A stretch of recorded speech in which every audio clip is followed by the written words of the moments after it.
Sou Evaldo da Assunção, médico. Trabalhei muito com a parte de biotanatologia e hoje nós vamos continuar nossa série de vídeos abordando um tema muito importante chamado, que eu digo que é a autoimagem e autoestima, porque isso interfere muito na qualidade de vida das pessoas.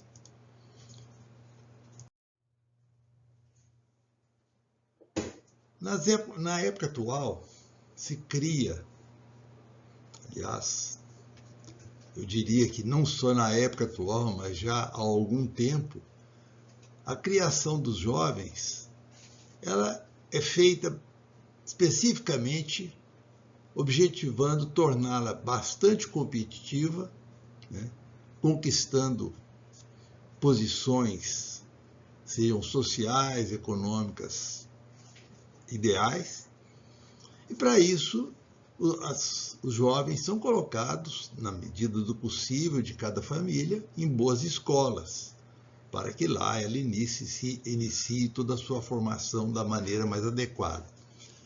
Geralmente, no percurso dessa formação, ensinam-se diferentes idiomas, ou a pessoa procura aprender diferentes idiomas, que a necessidade hoje de conhecer pelo menos o inglês, o espanhol, né, é fundamental para um progresso das mais diferentes profissões. A informática se tornou um elemento fundamental. Então, hoje a informática está presente inteiramente do tempo da programação de vida de um jovem. Por outro lado, se a pessoa ainda quiser ter mais uma projeção, ela procura desenvolver bem o seu corpo através das práticas esportivas, onde também se aprende a disputar e conquistar lugares. Também um recurso a mais para essa conquista social é aprender a tocar algum instrumento musical, piano, um violão, uma guitarra, enfim, são várias coisas que na formação do jovem hoje recebe uma atenção muito especial. O objetivo, como já disse, sempre é que a pessoa se torne uma pessoa vencedora, né? E isso diz respeito à nossa autoimagem, que vamos explorar mais e conhecer melhor.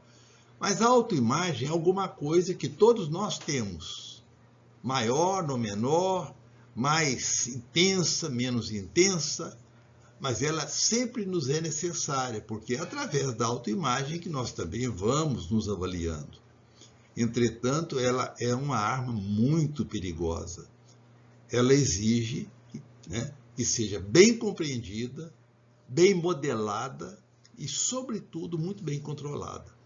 Se ela tomar conta da pessoa, se ela dominar a pessoa, ela deixa de ser alguma coisa positiva para se tornar quase sempre negativa. Vamos mostrar aqui dois exemplos, poderiam citar vários, mas esses dois eu acho que abrange uma grande faixa da população, né? Duas pessoas que têm a autoimagem, vão ser exemplos de pessoas que têm uma autoimagem exagerada ou precária, portanto inadequada. O primeiro, uma pessoa que nasceu numa família rica e, tendo nascido numa família rica, talvez de empresários, né? Pessoas que querem que seu filho venha a ser um seu sucessor na empresa, um sucessor de sucesso, né? Então, ele praticamente não tem infância, não há tempo para aquela criança, né, viver os dias leves, soltos e tranquilos de uma infância. Ela, desde o início, ela já é estimulada a estudar, a aprender, a ampliar todos os seus potenciais, né?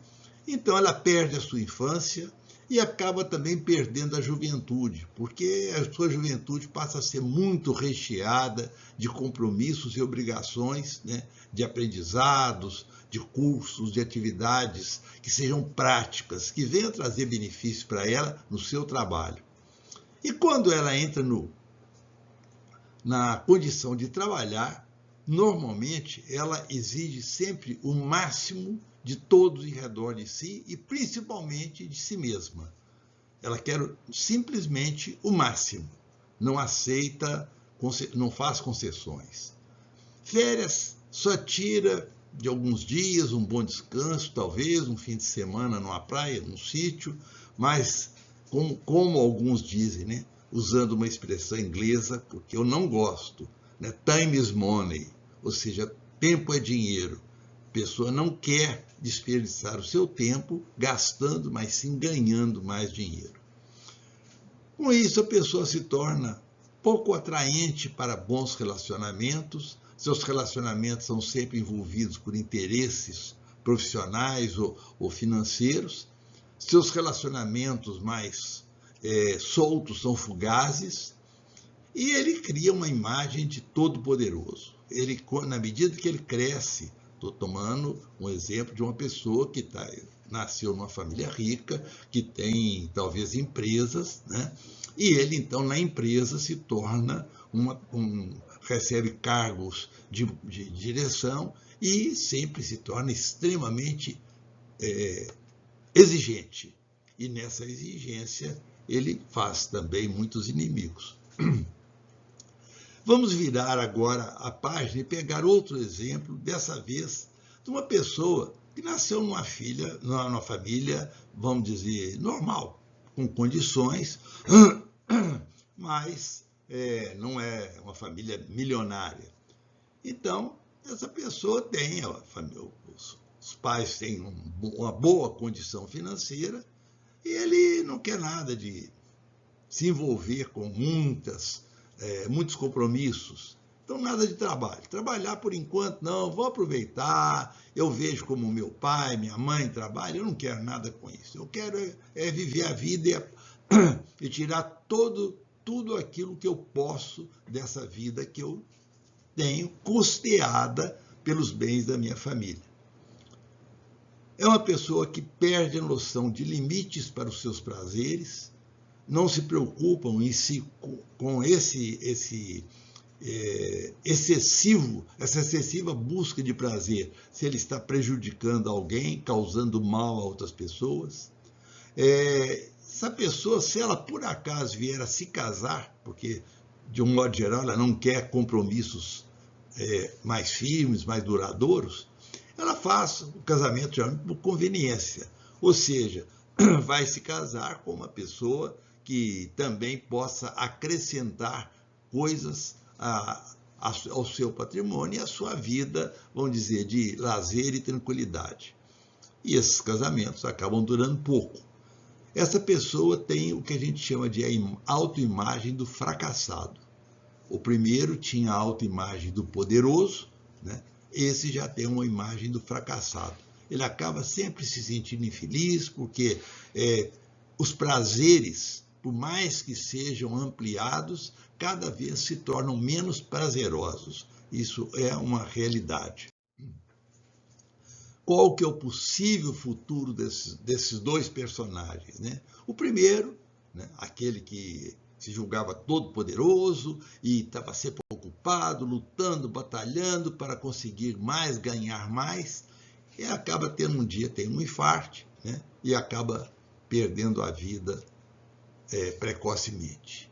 O segundo, ele chega num ponto daquela vida hedonista que nada mais já lhe produz o prazer que ele esperava ter daquelas coisas antes, já se torna aborrecido, sem interesses maiores, e muitas vezes acaba entrando na droga ou então no alcoolismo, né? E acaba também morrendo por causa desses vícios que ele vai adquirindo. O que esses dois têm assim mais ou menos em comum? É que todos os dois vão acabar descobrindo que caixão não tem gaveta. Então, os dois morrem e tudo aquilo que eles fizeram ou deixaram vai servir apenas para os herdeiros brigar por aquela herança maior ou menor que eles deixaram. Comentando isso, eu me recordo de uma pessoa, um personagem, eu coloquei o nome porque ele, na época, fez essa declaração de público e era muito conhecido na capital mineira, né? Era muito rico, né?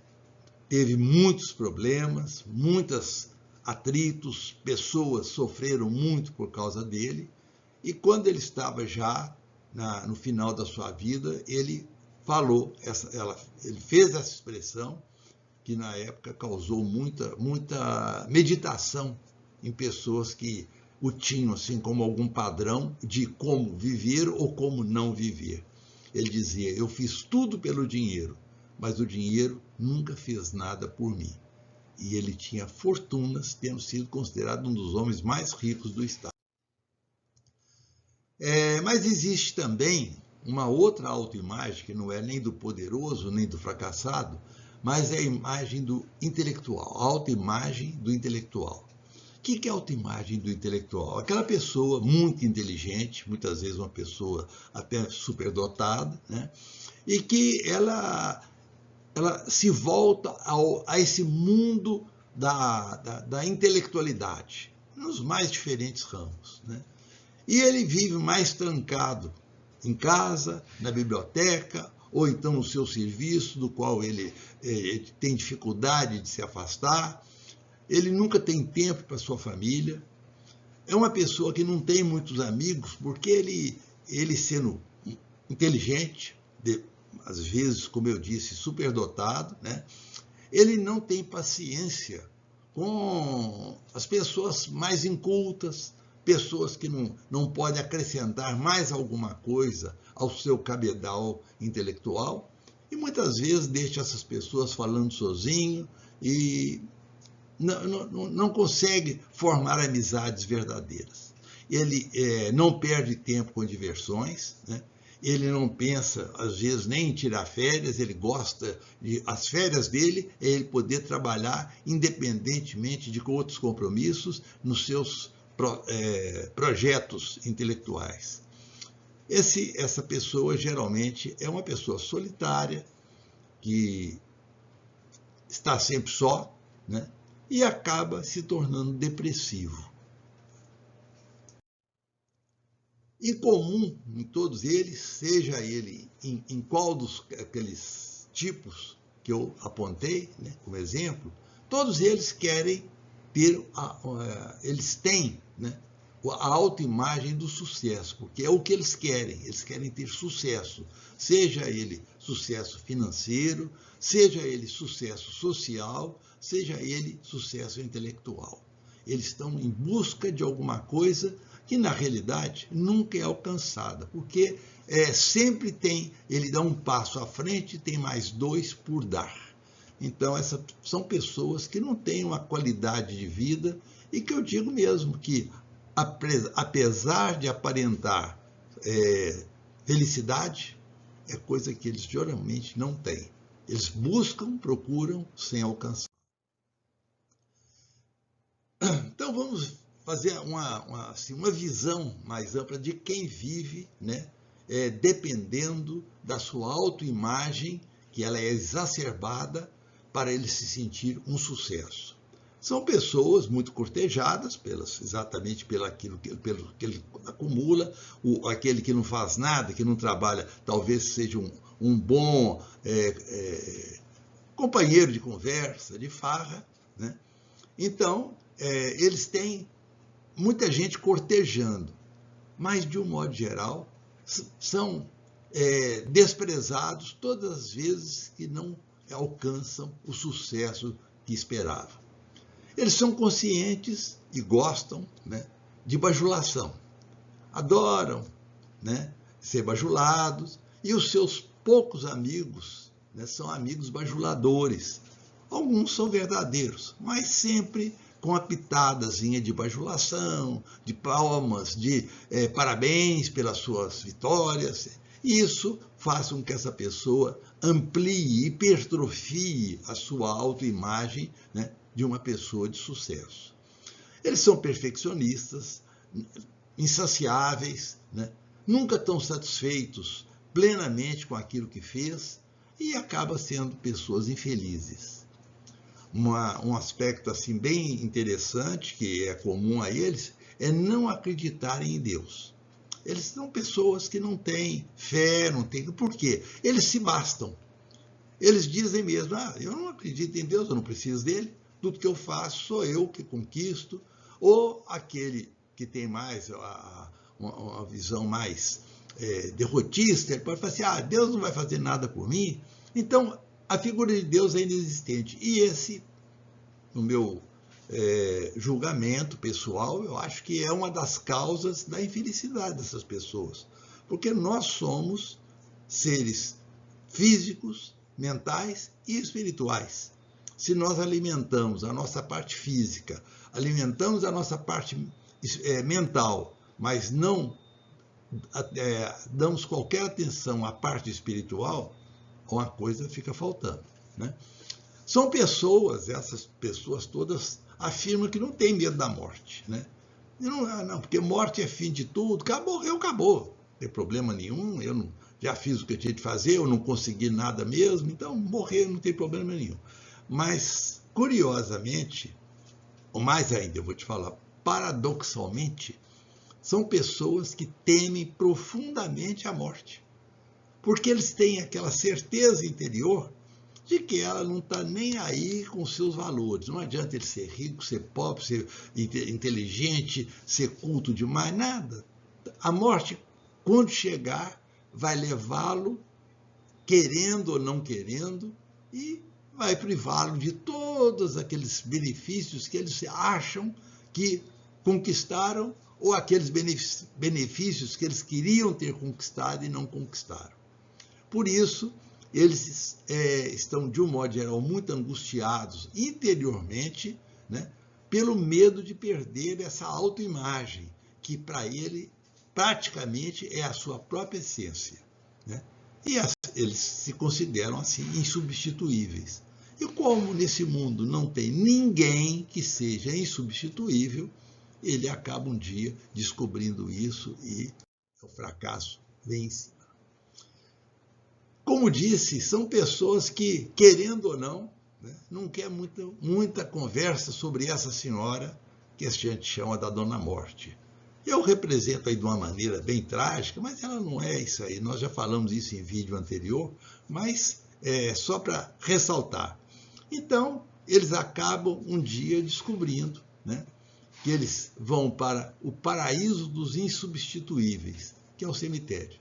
Lá está cheio de gente, se você olhar as placas, né, as lápides nas sepulturas, muitas vezes fazem referências à importância daquela pessoa, como ele foi grande, como ele foi isso, foi aquilo, mas ele já tem outro, provavelmente, que já o substituiu, e o tempo vai se encarregar de diminuir ou até apagar a sua memória.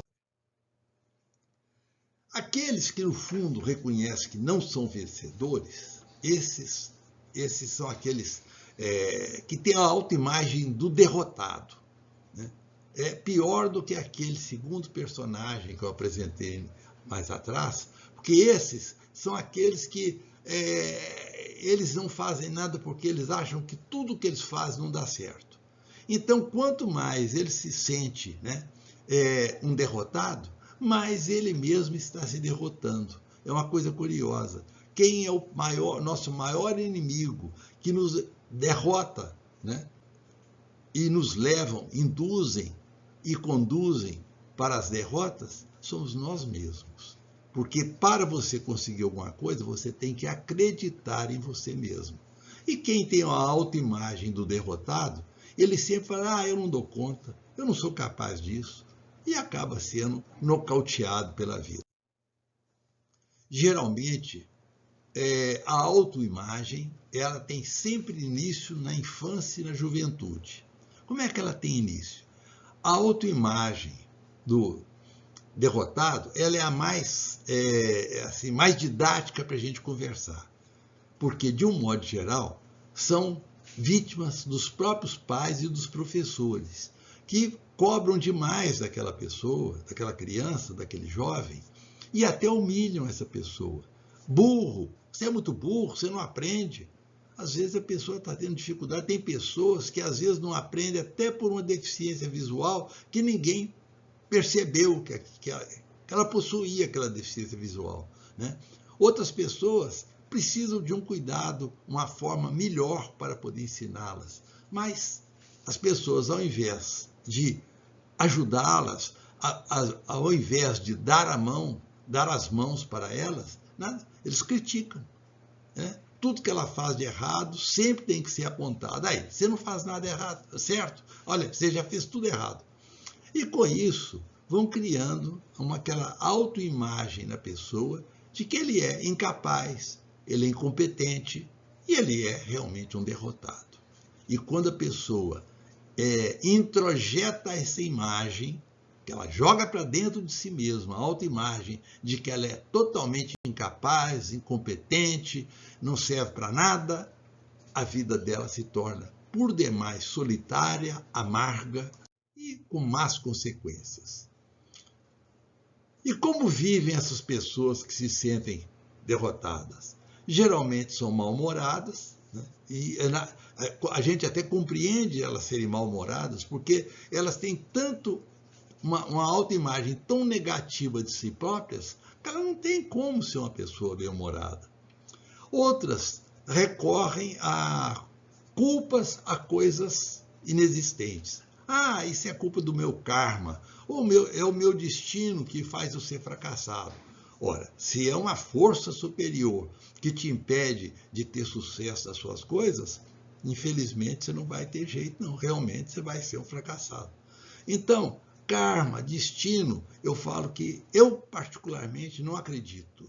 Eu não acredito nem em karma, nem destino, nem predestinação, nada. Eu acho que todos nós temos as nossas forças, os nossos potenciais, que nós temos que trabalhar para ampliá-los e não para sufocá-los.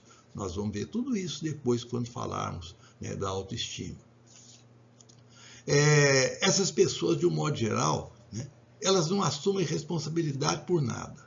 Porque se tudo é provocado pelo karma, pelo destino, como é que ela pode ser responsabilizada por alguma coisa? Não, nada. Não há nada para ela sentir-se responsável. E quando eu me sinto responsável, eu tenho dois vieses, dois caminhos.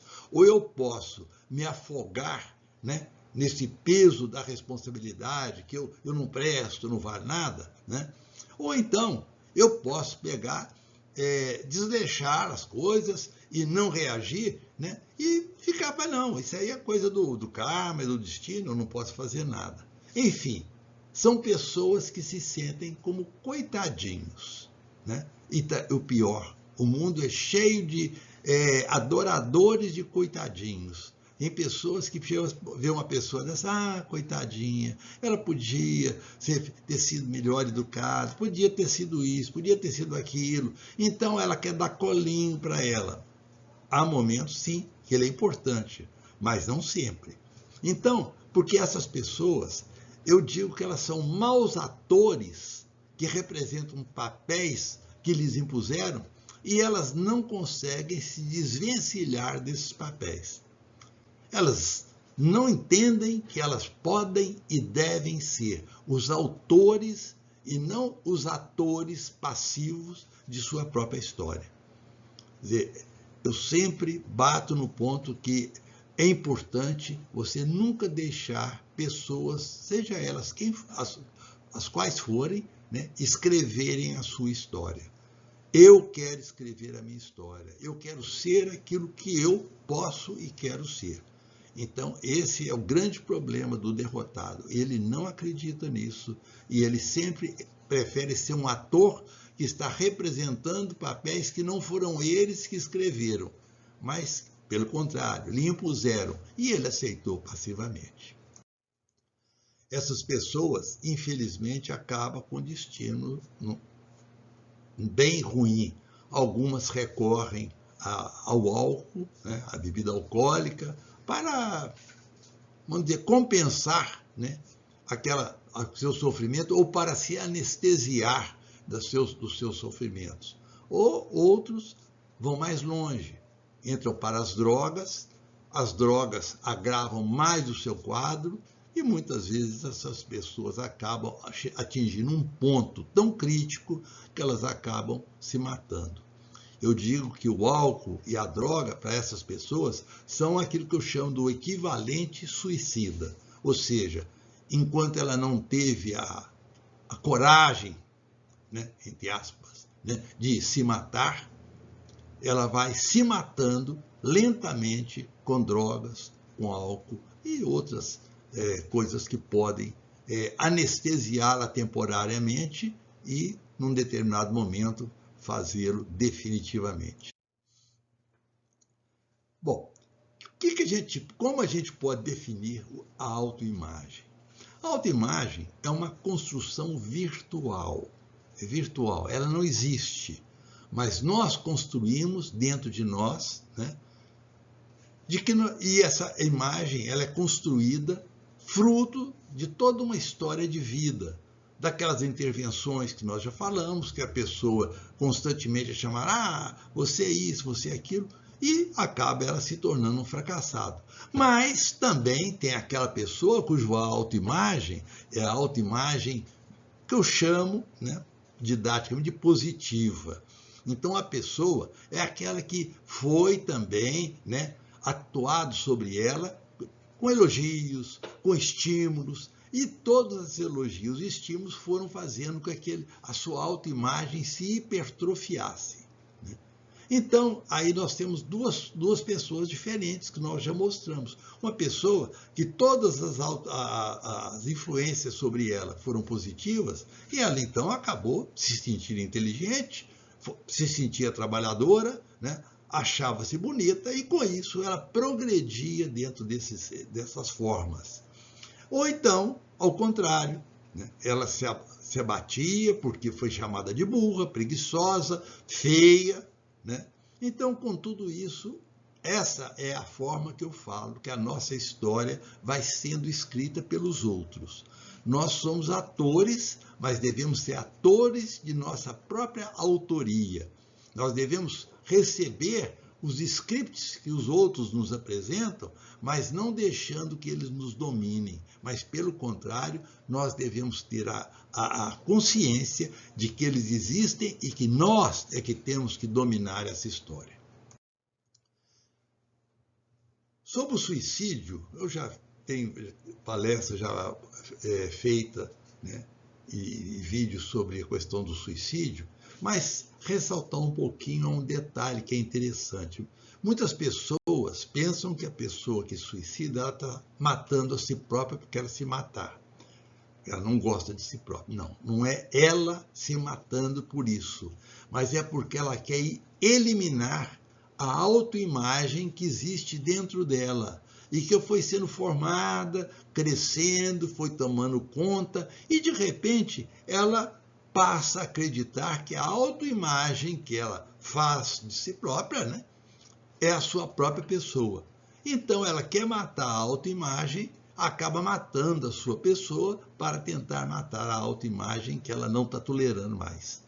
Eu digo, às vezes, que o suicídio, muitas vezes, é uma confusão mental que a pessoa faz, né, de querer eliminar alguma coisa ruim que está dentro dela, porém ela não é capaz de separar aquela coisa da sua própria pessoa e ela se mata. Então, tem uma pergunta: o que falta na autoimagem para ela não se tornar tão prejudicial? A arma para não se tornar prejudicial essa autoimagem é nós desenvolvermos a nossa autocrítica.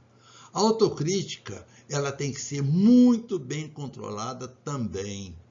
Porque se eu tenho uma autocrítica muito severa, muito pesada, eu acabo caindo naquela condição de derrotado.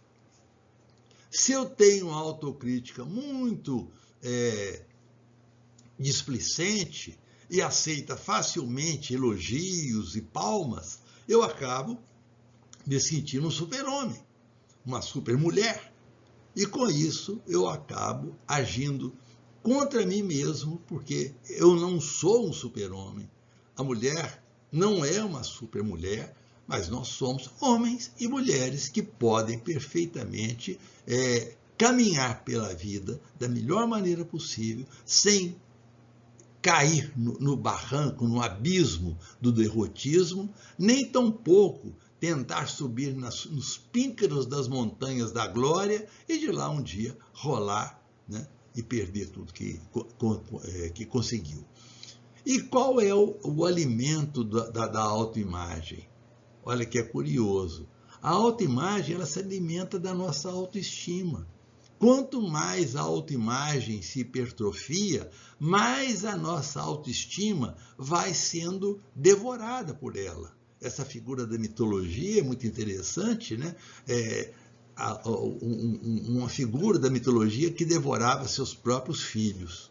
Então, nós muitas vezes devoramos os nossos próprios filhos, que é a nossa autoestima. É a nossa autoimagem hipertrofiada devorando a nossa autoestima. Então, é importante a gente estar consciente disso para superarmos esse detalhe. E aí vem também que não adianta apontar problemas sem apontar também soluções, né? Qual o remédio que nós temos para combater o domínio da autoimagem? É trabalhar, valorizar e cuidar da nossa autoestima. Quanto mais nós cuidarmos da nossa autoestima, não permitindo que ela encolha e muito menos permitindo que ela se expanda exageradamente, né, mais nós vamos dominar a nossa autoimagem também e vamos usar essas duas condições da autoestima e da autoimagem num equilíbrio perfeito e vamos viver muito bem. Essa figura do lado nos lembra o mito mitológico de Narciso. Narciso era um deus da antiguidade, né, que era muito bonito, ele se julgava lindo, e o Narciso, um dia, ele foi tomar uma água num poço, água cristalina, e o poço funcionou como um espelho. E ele ficou tão encantado, tão maravilhado consigo mesmo, que ele apaixonou-se por si mesmo e tentou tomar a si mesmo nos braços. E caiu dentro do lago e afogou-se e morreu. É uma figura mitológica que nos ensina que nós temos que tomar cuidado para equilibrar a autoimagem com a autoestima, pois só assim nós conseguiremos ser felizes.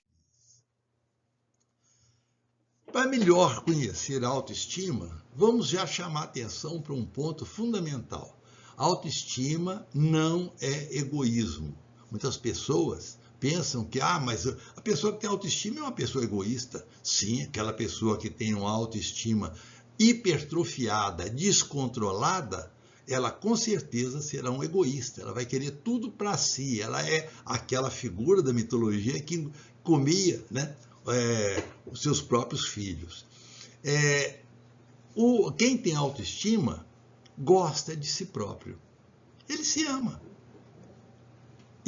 Eu sempre cito a passagem bíblica, né, que fala que Jesus ensinando a dizer: ama a teu próximo como a ti mesmo.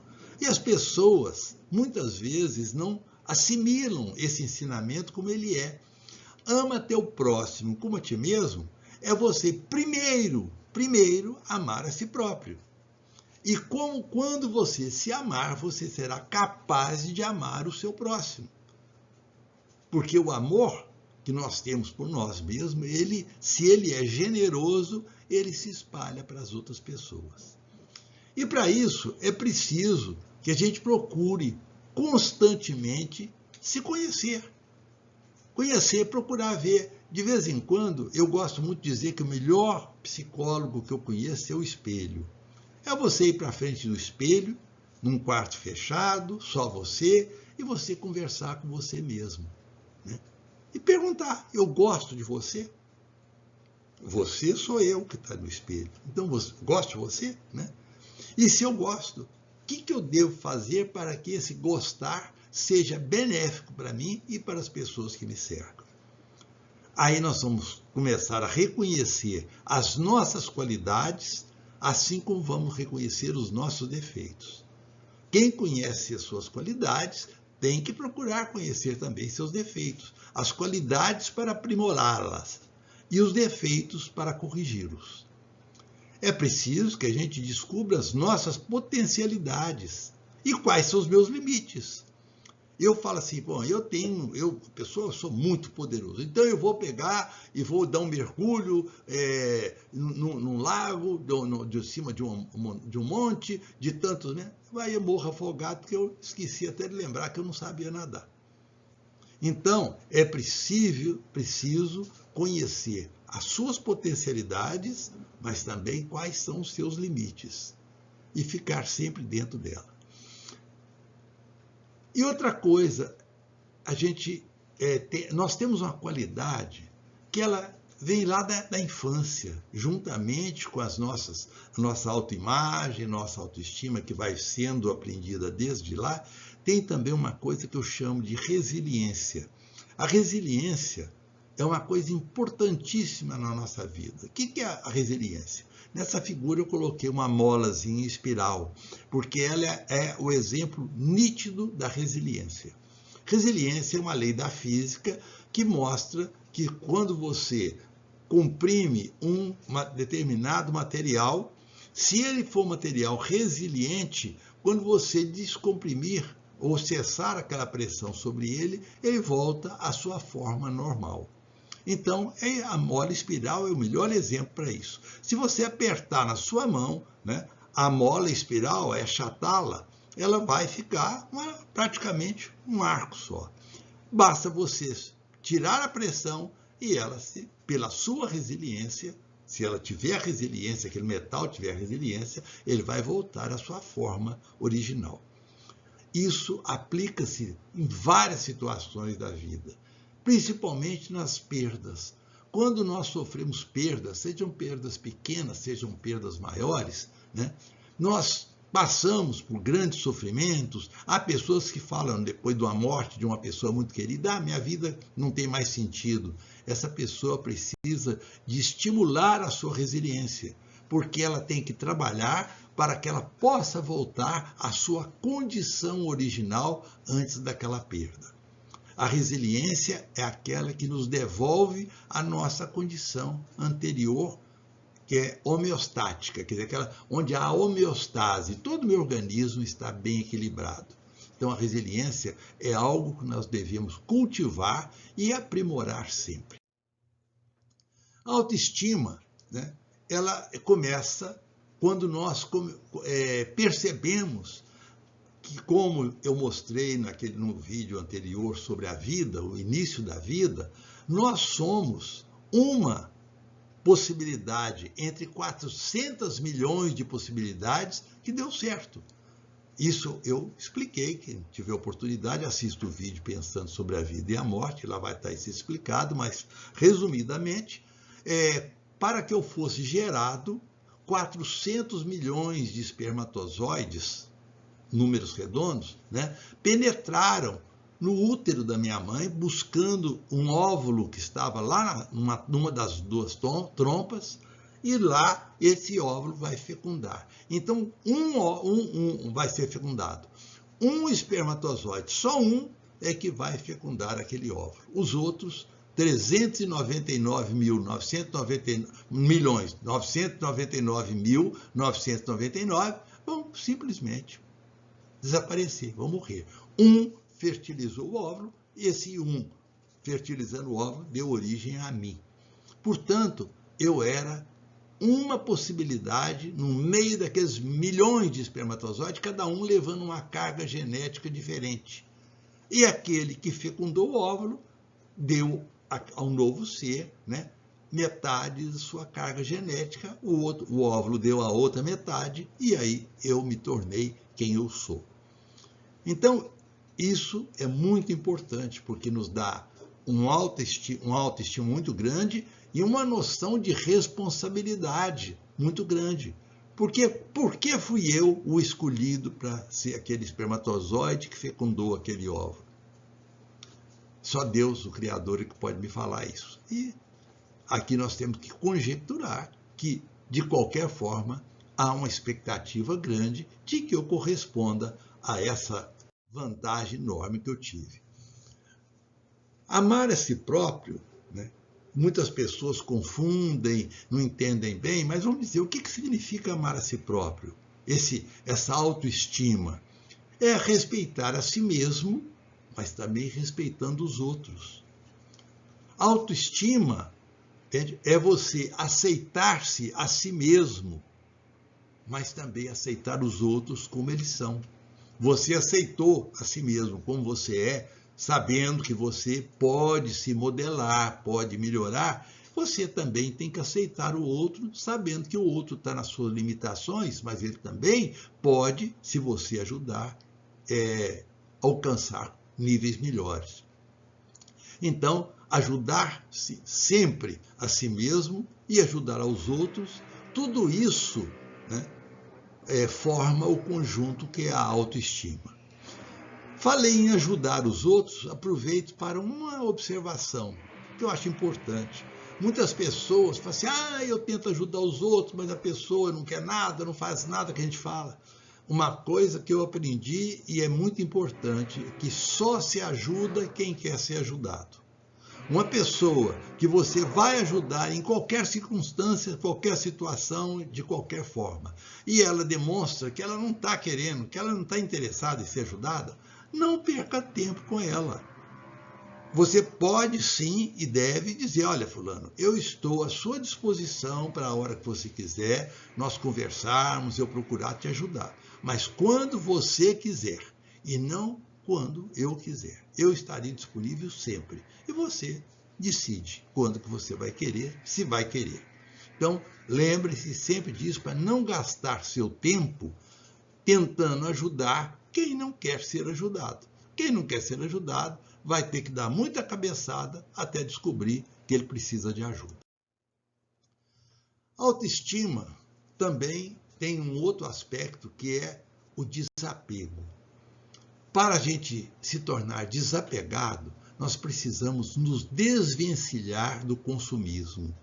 Hoje a sociedade é, assim, ávida de consumir. As ruas de comércio estão lotadas de pessoas que ficam ali pichinchando, buscando, outras entrando em lojas de grife, em lugares de coisas mais refinadas, enfim, é o apego a ter posses. E quanto mais posses, melhor eu vou me sentir. Essa é aquela figura que eu mostrei na primeiro exemplo. Uma pessoa que não vivia porque ele queria ganhar mais, ter mais influência, poder para adquirir cada vez mais coisas. Então, é preciso que a gente cultive, né, essa postura de desapego, mas sabendo que também aí nós não podemos falar assim, não, eu não quero, eu não ligo para nada, eu não sou apegado a nada. Isso também não é bom. Tudo na vida tem um meio termo. A virtude sempre, já se diz, não está nem muito à esquerda, nem muito à direita, mas ela está no equilíbrio. Então vamos procurar aprender a ser equilibrados. Autoimagem e autoestima, elas têm, vamos dizer assim, algumas características interessantes, né? Então vamos ver, a autoimagem, ela é geralmente insaciável. Ela nunca se sacia, ela quer mais, mais, mais. A autoestima é desapegada. Sim, ela quer as coisas que necessita, mas não fica agarrado naquilo tudo. A autoimagem é vaidosa, muito vaidosa, está sempre querendo cultivar as suas aparências. Enquanto que quem tem autoestima é uma pessoa compassiva. Ela não tem a vaidade de dizer, não, eu não chego perto dessas pessoas, eu não vou pegar nisso. Ela é compassiva, ela está sempre de coração e mãos abertas para acolher. Por isso eu digo que a autoestima é também acolhedora, enquanto que a autoimagem geralmente é inescrupulosa. Ela não importa em tirar do outro se aquilo vai dar a ela mais condição de poder, né, e de bens a ser conquistados. A autoimagem torna a pessoa irritante, né, irritada e irritante, enquanto quem tem autoestima é aquela pessoa agradável, ela é pacífica, ela está sempre acolhedora, então ela é serena, enquanto que quem tem autoimagem é uma pessoa intranquilizadora. A pessoa com autoimagem muito forte, as pessoas relacionam com ela até com certo receio, né? Porque ela também é destruidora, enquanto a autoestima é construtora. Quem tem autoestima é egocêntrica. Aí eu sempre falei, não confundir, né, autoestima com egoísmo. O egocêntrico, ele quer tudo para ele, e ele está pouco somando se está prejudicando ou tirando de outros. Ele quer para ele. Enquanto que quem tem autoestima, compartilha. Se eu posso desfazer de uma parte minha para ajudar o outro, melhor. Por isso, quem vive pela autoimagem, né, traz sofrimentos e sofre muito. Já quem tem uma autoestima razoável, ela traz a paz para as pessoas e vive em paz.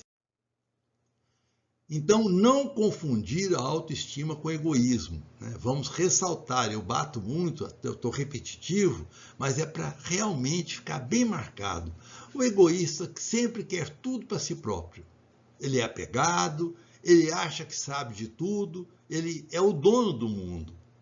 Ele acha que não erra nunca. Tudo que a gente faz, e outra coisa, se vai falar com ele alguma coisa, se vai aconselhá-lo, ele sempre reage com desprezo ou até com violência, porque ele não erra. Como que você pode ir lá corrigi-lo se ele não erra nunca? Além do mais, se houve algum erro, a culpa é do outro, e não dele. Ele nunca se sente o culpado de alguma coisa que fez.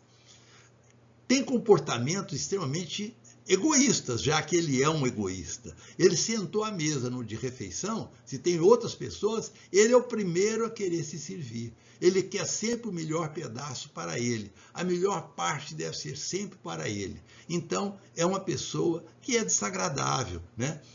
Ele é impaciente, não aceita, como já falei, não escuta ninguém que queira ajudá-lo.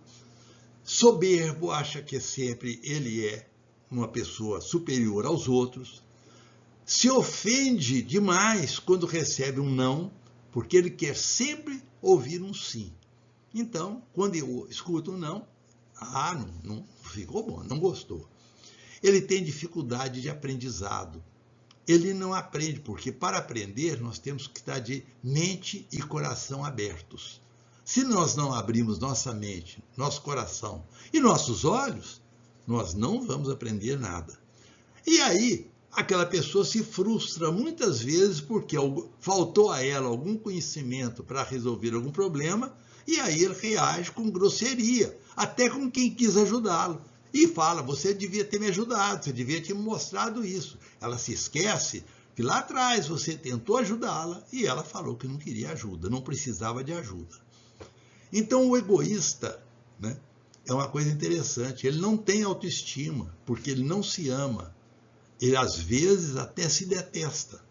E aí ele sofre demais, mesmo que ele tenha uma aparência de uma pessoa muito solta e tudo mais, mas toma cuidado, são aparências não verdadeiras. A autoimagem e a vaidade, aqui deve ficar bem claro isso, quando discretas e sob controle absoluto da nossa autoestima e da nossa razão, são muito importantes para a nossa felicidade, para nosso progresso, a nossa conquista de coisas boas e necessárias. O ser humano tem que ter uma pequena dose de vaidade, uma pequena dose de autoimagem, que ele controla e aproveita as qualidades dessas duas condições, da autoimagem e da vaidade, para benefício próprio. Então, ela não se entrega, ela não é dominada por elas, porque quando isso acontece, ela vai experimentar o inferno. Com isso, eu espero que vocês possam refletir sobre a sua autoimagem, sobre sua autoestima, como você está lidando com ela, como você interage com as pessoas quando essas duas estruturas são mobilizadas em você, né? E seja feliz. Eu convido a todos que estão assistindo esse vídeo para conhecer os outros vídeos que nós já temos no YouTube, né? E os outros que eu ainda estou preparando para colocar.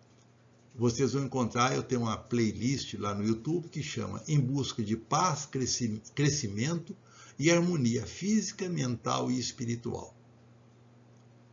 Então espero, né, que isso possa ser de utilidade para vocês e não se esqueçam de dizer se gostou ou não gostou do que nós apresentamos. E, se quiser, se inscreva também na nossa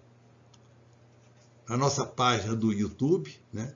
Que eu tenho certeza que vocês vão lucrar de alguma forma com isso.